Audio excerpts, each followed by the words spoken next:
पृथ्वीराज बाबा पाटील यांच्यावर कोल्हापूर पश्चिमची जबाबदारी. प्रभारीपदी नेमणूक प्रदेशाध्यक्ष रवींद्र चव्हाण यांची नवी टीम. भाजपचे प्रदेशाध्यक्ष रवींद्र चव्हाण यांनी राज्यभर नवीन टीम बांधायला सुरुवात केली असून नवीन प्रभारींची नेमणूक केली जात आहे.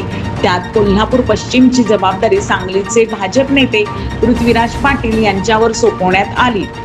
स्थानिक स्वराज्य संस्था मतदारसंघ, पदवीधर आणि शिक्षक मतदारसंघाच्या निवडणुकीच्या पार्श्वभूमीवर श्री पाटील यांच्याकडे अत्यंत महत्त्वाच्या विभागाची जबाबदारी सोपवण्यात आली आहे. सांगली जिल्ह्यातून आमदार गोपीचंद पडळकर यांची सोलापूर पूर्व तर भाजप नेते शेखर इनामदार यांची पुणे शहर प्रभारीपदी नियुक्ती करण्यात आली आहे.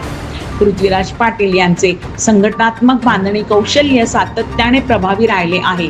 याआधी काँग्रेसमध्ये असताना सांगली शहर जिल्हाध्यक्ष म्हणून त्यांनी केलेली बांधणी, नव्या कार्यकर्त्यांना दिलेली संधी यामुळे त्या पदाला गॅमलर प्राप्त झाले होते. भाजपमध्ये त्यांच्या प्रवेशावेळी मान्यवर नेत्यांनी त्यांच्या संघटक कौशल्याचे भरभरून कौतुक केले होते. आता मोठ्या व्यासपीठावर त्यांना हेच कौशल्य सिद्ध करण्यासाठी संधी मिळाली आहे. कोल्हापूर हा पश्चिम महाराष्ट्रातील भाजपचे विशेष लक्ष असलेला जिल्हा आहे. कोल्हापूर पश्चिमचे राजकारण नेहमीच गरम राहिलेले आहे. या स्थितीत पक्षाला बळ देणे, संघटनात्मक बांधणीतून पक्ष विस्तार करणे या कामी पृथ्वीराज पाटील यांच्या अनुभवाचा निश्चितच फायदा होणार आहे.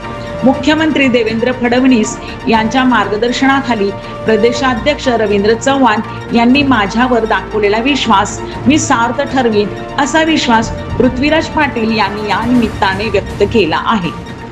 पारस मुथा यांचा रिपोर्ट.